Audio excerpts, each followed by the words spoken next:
はい、どうもこんにちは、こんばんは。そして初めましての方は、初めまして、ビーズです。今回は視聴者の方からありがたいことにリクエストをいただいたので、装備関係の普通の装備と、あと専用装備ですね。こちらの方の、私が知る限りの情報を共有できたなと思います。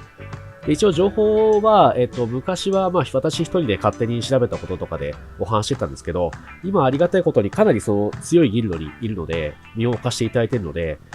そちらで得た情報とか交えながらですね、お話できるので、ある程度その、情報の視野的には広くなってきてるんじゃないかと思いますので、お役立ちできる部分ももしかしたらあるかなと思います。では、よろしくお願いします。行ってみましょう。はい。で、このゲームですね、装備は、普通の装備の方ですね、全部で何種類だ ?10 種類かなありますね。で、私が思うに、このゲームは、同じ運営さんのやっているそのサマナーズウォーと違って、特殊な、装備っていうかルーンというか、それがあんまりないんですよね。だから、例えばサマナーズウォーの話をしてしまうと、例えば、石とか、最初に、絶対免疫がついてる、石とか、あとは絶望とか、相手をスタンさせる絶望とか、あとはゲームバランス的にもかなり猛威を振るっている暴走ですよね。暴走っていう、もう一回ターンを獲得するっていう暴走っていう、かなり、他にもいろいろあると思うんですけど、かなりルーンというか装備によって戦略の幅がかなり広いんですよね。広いので、割とその装備に依存する部分が結構多いかなというふうに感じているんですが、ただ、ヒーローズウォーの場合って、そういったその特殊な装備っていうのは、吸血だけだと思うんですよ。吸血は装備してダメージを与えると、吸血鬼略奪か。ごめんなさい。略奪ですね。略奪は4セットするとダメージの 30% を吸収するという能力があると。これは割と確かに強いは強いと思うんですけど、ただそのドロップする場所っていうのがかなり限られてて、パーティーですよね。パリピと、あとショップで買うとかしかないと思うんですよ、今のところはね。だから結構集めづらいし、そこまでして装備させる必要があるのかなっていうのが私の、個人的な価値観ですね。こういう装備するんだったらディーラーだと思うんですよね。ディーラーかレンジャーだと思うんですけど、そいつらにこの略奪を装備させるぐらいだったら、自分だったら闘士か強打。これを装備するかなと思います。基本的にはアタッカーにはね。で、この中で、この装備の中で一番その需要があるかなと私が思っているのが、今お話しした、闘士と強打と、あと疾走。この3つはかなり需要があるかなと思っていて、この強打に関してはやっぱりその略奪と同じく入手手段が今結構限られているので、集めるのが難しいので、なので、必然的にこの疾走か投資で埋めることが多くなってくるとは思うんですよ。で、それぞれトリビアで手に入るのが投資だし、アイザードで手に入るのが疾走なので、その辺はうまくばらけてるんですけども、基本的にはこの3つが主流なんじゃないかなと私は思っています。あとは、面白いのが、この撃破ですよね。撃破のこの貫通率っていうステータス。で、この貫通率が、もしこれ見ていただいている方が、ご存知だったら教えていただきたいんですけど、この貫通率の意味っていうのは、正直よくわかってないんですよね。で、一応ギルメの人と話している感じだと、多分なんですけど、相手のその防御力を、何%か無視するみたいな効果なんじゃないかなという話が一応出てるんですよ。なので、レイドボスとか、そのアイザードとか、ああいうボス系の敵には、この貫通率っていうのがかなり強いんじゃないかなという話は出てます。で、今のところ自分が見てる限りだと、そのタンク系のキャラクターとかでも、自分のそのヒットポイントに比例したダメージとか、防御力に比例したダメージっていうのがあんまりないというか多分ないんですよね、今のところ。で、この貫通率っていうのが、今お話しした仕様で合ってるんだとしたら、その、不屈というか防御力よりも、ヒットポイントの方がステータス的に重要なんじゃないかなっていう気がするんですよね。ヒットポイントの割合ダメージとかっていうのもあんまりないと思うんですよね、多分。毒とかはあると思うんですけど。基本的には、ヒットポイント、防御優先するんだったらヒットポイントの方が優先した方がいいんじゃないかなっていう気がしているんですよね。で、じゃあ、何の装備を装備すればいいのかっていう話、集めていけばいいかっていう話なんですけど、そこで言うと、その最終的な部分としては、多分投資とか疾走とか強打っていうのが、人気が出てくるものになってくると思うんですが、ただ先ほど一番最初にお話しした通り、このゲームはあんまりその特殊効果っていうのがないので、装備によっての特殊効果がないので、ぶっちゃけ、その必要なステータスが稼げるんだったら、何の装備でもいいと思うんですよ。ぶっちゃけね。ぶっちゃけたところ。ただその中でもその必要なステータスが稼ぎやすいさっきの3つぐらい、この3つ。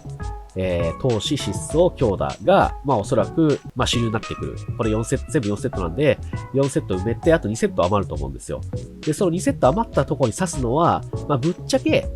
ステータスが確保できるんだったら、何でもいいと思うんですよ、おそらく。ただですよ。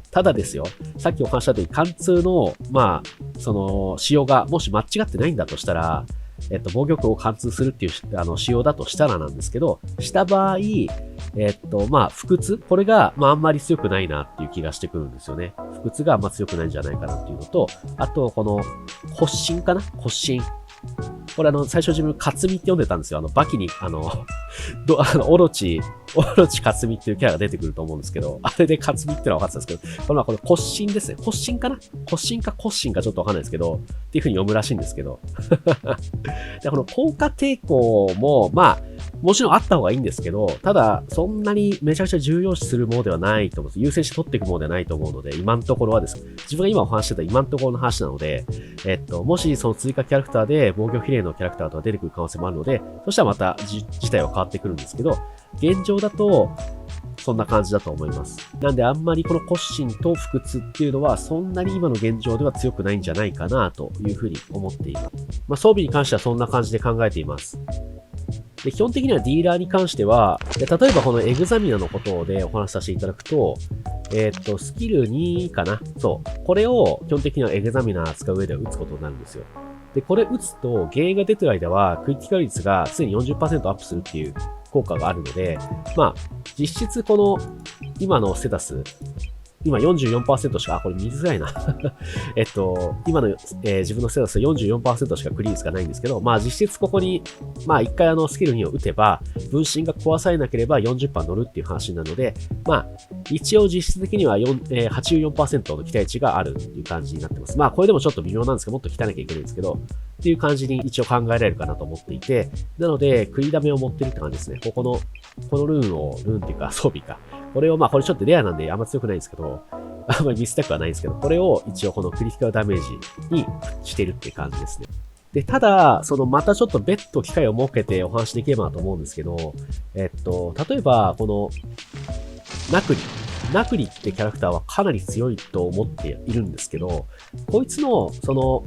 強さって何かっていうと、その攻撃回数がまず多いっていうところと、あと、毒を与えられるんですよね。これスキルを1を解放すれば、毒を与えられる効果が出てくると。で、この毒を与える効果が出るんですけど、この毒っていうのが何かっていうと、この中毒の効果が何かっていうと、中毒状態のターゲットはターンごとに自分の最大ヒットポイント 3% 分の持続ダメージを受ける。つまり相手の体力比例なんですよね、このダメージって。で、ただ、注意書きとして、ダメージ1回がスキル使用者の攻撃を超えないっていうふうに書かれているので、こいつの場合は、強打を装備するよりも、クリティカルダメージを与えてあげていくよりも、攻撃力を伸ばした方がおそらくいいだろうという風な考え方を今、ギルドナイトもしていて、なので、ナクリとかに関しては、毒を与えていくキャラクターとかに関しては、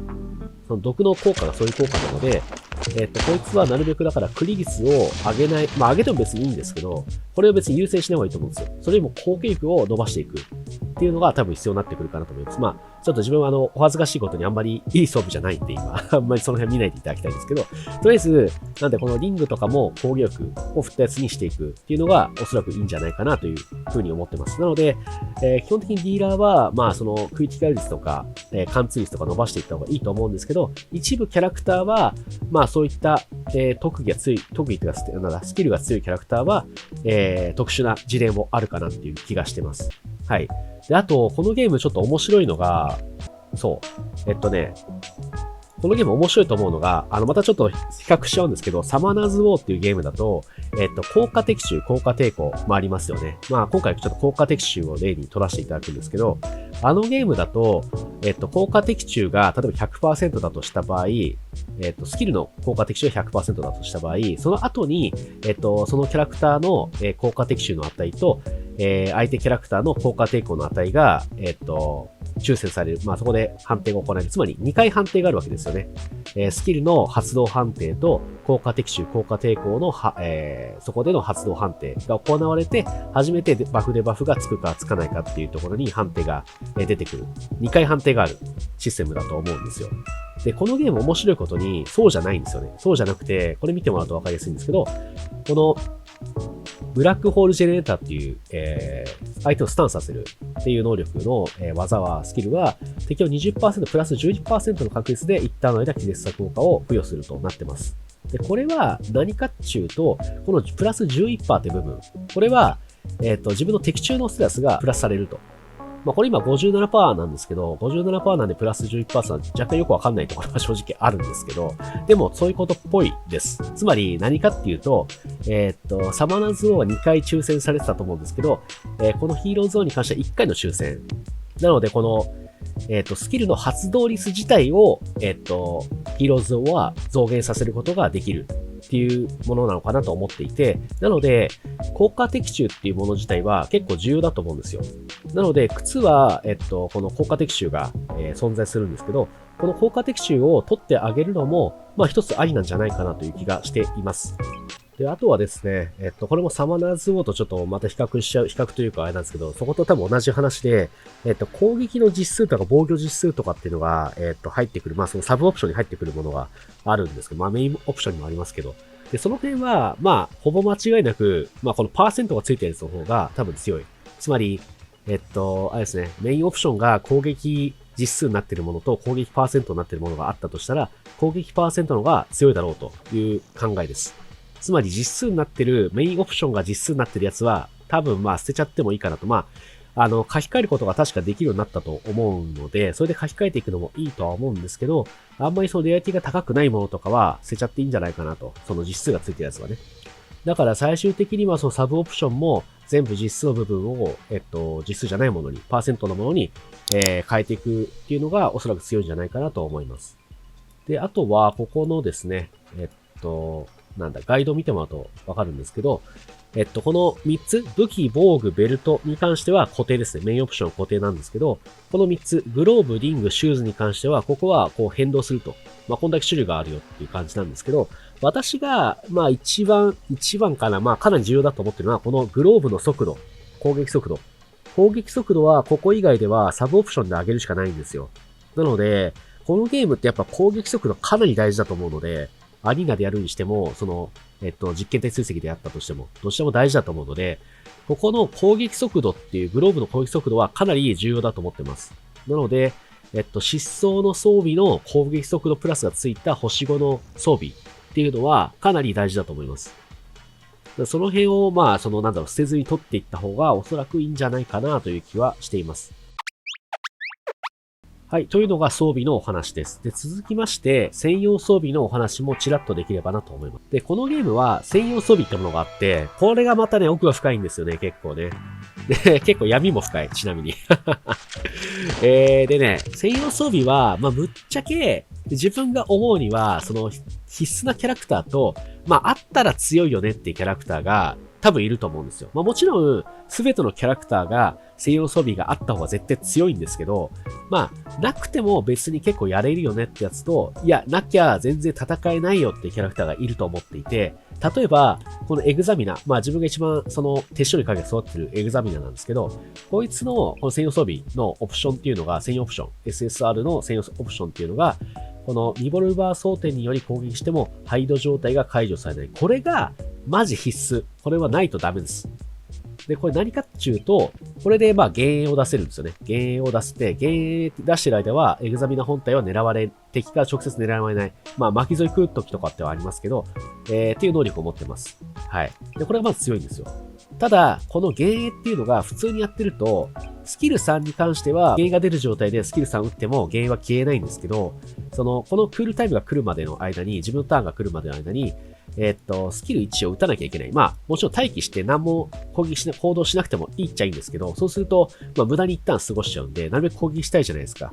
で、そうした時に、スキル1、これを打っちゃうと、普通だったら、その原因が消えちゃうんですよね。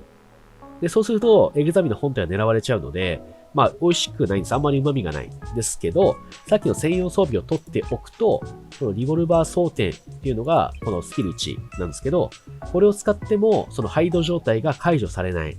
ていう能力なんですよ。っていうところで、エグザミナに関しては、この専用装備、SSR の専用装備がないときついです。はい。それなんで言い切れるかっていうと、ずーっと私はこの専用装備が手に入んなかったんですよ。専用装備はマジで入手するのが難しい。本当に難しい。このゲームの中のコンテンツの中でも多分一番入手難易度は高いと思います。レイドで新しく、出てきたその追加素材とかっていうのはまたちょっとわかんないですけど、これからなんでわかんないんですけど、その他の、例えば、コアとか、紫石とか、まあそういったいろんな、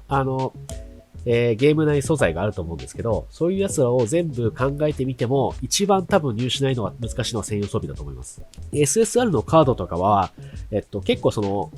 スキルカード選択権とかも配布がたまにあるし、なんで結構狙ったものが手に入りやすい環境もあるんですけど、専用装備だけはマジで手に入れにくい。本当に手に入れにくい。お前はじゃあこの専用装備をどうやって入手したのかっていう話なんですけど、それはね、皆さんマジでこれ苦労したんですけど、本当に苦労しましたよ、私は。これの入手は、散々私も動画の中でお話ししてるんであれなんですけど、この専用装備パック、ここですね。これになるまでずっと無料更新っていうか、更新しまくって、自分の持ってるキャラクター全部持ってるんですけど、まあ、ぶっちゃけ使ってるのって、エグザミナとラクシュミと、あとエイミーとナクリぐらいなんですよ。あとのやつは、ほとんど使ってないんですよ。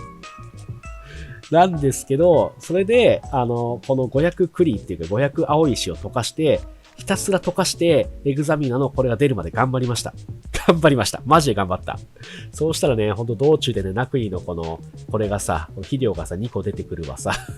エイミーのこの弾丸も出てくるわ。あとなんだっけ、グリゼルダのさ、この中の人形みたいなやつもさ、2個出てくるわとかさ。そんな感じでさ。いや、こいつじゃねえよっていう。違う、そうじゃないっていう。パターンがめちゃくちゃあって、ほんと何度でくじを飲ませたかわかんないですよ。で、最大っていうか、結局、その使った青石の総数としては、多分5000超えてます。だから5000、10回やって、ようやく手に入ったって感じですね。専用装備は本当に闇が深いと思っていて、なんでそういう闇が深いかっていうと、この専用オプション、っていうかこれなんて言うんだろうな。名称がわかんないですけど、このオプション、基本オプション、攻撃力、防御力、ヒットポイントの中からどれかが付属という感じで、まあ、エグザミナは言うてもディーラーなんで、まあ、正直これ防御力じゃなくて攻撃力がいいと思っていて、まあ、ワンチャン HP の方がいいと思うんですよ。さっきお話した事情から。で、あとこのセット効果ですね。これもかなり重要だと思っていて、まあ自分の場合この HP15% と、まあ関数値 13% がついてるんで、まあこれはまあ悪くはないかなという感じですかね。そんな悪くはないと思ってます。ただここはぶっちゃけ攻撃力か HP が良かったな。まあ一番攻撃力はいいですけど、っていう感じで、ここの激戦をしていくっていうのは、この相当大変だと思うんですよね。マジ突き詰めたら。本当に大変だと思う。これは、まあ自分無課金でやってるんですけど、無課金では、まあ到底これはね、叶えらんないと思う。っていう感じで相当闇が深いと思います。で、逆に、じゃあどんなキャラだったら、その専用装備いらないのっていう話なんですけど、まあこれは、私の一論というか、まあ私が思ってることだけのことなんですけど、例えば、ダルシアとか、ダルシア、まあ入手はして育ってはいたんですけど、専用装備持ってないんですけど、持ってないんで、まあ空想の部分がかなり多いんですけど、専用装備見てみましょうと。見てみると、この疫病の陣内の敵に効果抵抗ダウンが付与されますよっていう感じなんですけど、この疫病の陣っていうのが何かっていうと、これレイジスキルなんですよね。これ。で、これを使った時の追加効果で、効果抵抗ダウンが、追加でつくよっていう話だと思うんですけど、まあ、レイジスキルってぶっちゃけ、まあ、貯めなきゃいけないんですよ。これ必殺技なんで。で、貯めるまでにまず生き残れるかっていう話がまずあるし、まあ、時間かかるわけですね、要は。で、その割には、この効果っていうのが結構地味だなっていうふうに思っていて、まあもちろんあったらあったら嬉しいんですけど、まあぶっちゃけなくても戦えるよねっていう話かなと思ってます。なので、専用装備の SSR のレジェンドっていうのは、もちろん全キャラ持ってた方がいいんですけど、なくても戦えるキャラクターと、ないと始まらないキャラクターがいると思っています。っていう感じで考えてます。はい、ということでいかがだったでしょうか。まあ、私なりの私の感覚が入っているところもあるので、もしこれを見ていただいている方で、いやいや違うぞ、そうじゃないぞということがもしあったら、ぜひ教えていただきたいです。なんか本当にこのゲーム、情報が本当にないので、マジでないんで、結構自分たちで手探りでやんなきゃいけないところ結構多いんですよね。まあ、それもぶっちゃけ面白いんですけどね。うん。それもまたぶっちゃけ面白いんですけど、なんかそういう情報共有もやっていきたいですよね。ぜひぜひ。うん。なんか本当このゲーム面白いゲームなんで、マジで本当流行らせてほしいってこれ何回言ってるかわかんないですけど、本当そうなんですよ。で、マジでね、流行らせてほしくて、直近でなんかね、Facebook でイベントやってたんですけど、そのイベントもね、参加しました、私は。私は参加しました。Facebook このゲームのためにアカウント作ってやりましたよ。まあ、それぐらい私はこのゲーム好きなんですけど、面白いと思ってるんですけど、マジで人がいないんで、頼むぞ運営さんって感じ、ほんと。まあ、雑談になっちゃってますけど。はい。もしまた、なんかこういう企画やってほしいとかあったら、できる限りやってみたいと思うので、ぜひリクエストいただければと思います。なんか次あたりは、この、傭兵の、まあ、自分は全然キャラクター揃ってないんで、あれなんですけど、一応ヒーローチャレンジだったかな。あそこでその、キャラクターをランダムで触る機会があると思うんですよ。で、その辺で触ってみた感想とかも交えながら、